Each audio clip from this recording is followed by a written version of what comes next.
Beredar video di media sosial memperlihatkan potret anak kecil berjenis kelamin perempuan selamat setelah gempa Cianjur pada Senin 21 November.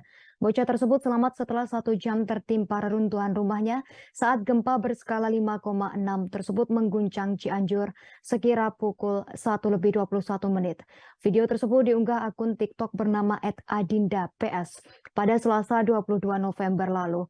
Dalam keterangan video, bocah tersebut sambil memegang tasbih menunggu bantuan tiba di balik reruntuhan.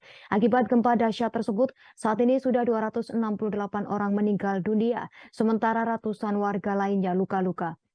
Dari ratusan korban meninggal tersebut, korban terbanyak merupakan anak-anak. Ratusan bangunan warga ambruk rata dengan tanah.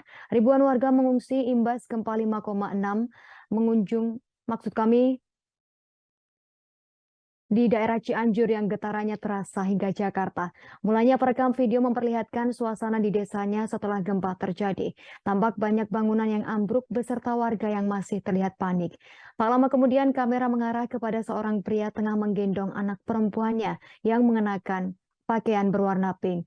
Pria yang diduga merupakan ayah dari anak tersebut tampak memeluk erat sang anak. Sementara itu sang anak perempuan itu terlihat terluka di bagian kaki dan wajahnya dipenuhi debu akibat bangunan roboh.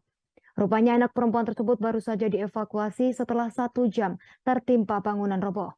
Dari keterangan video, anak perempuan yang disebut dengan panggilan Uneng tertimpa beton dan kasur besar. Lebih lanjut, perekam video mengatakan Uneng hanya mengeluh tangan dan kakinya sakit ketika tertimpa beton.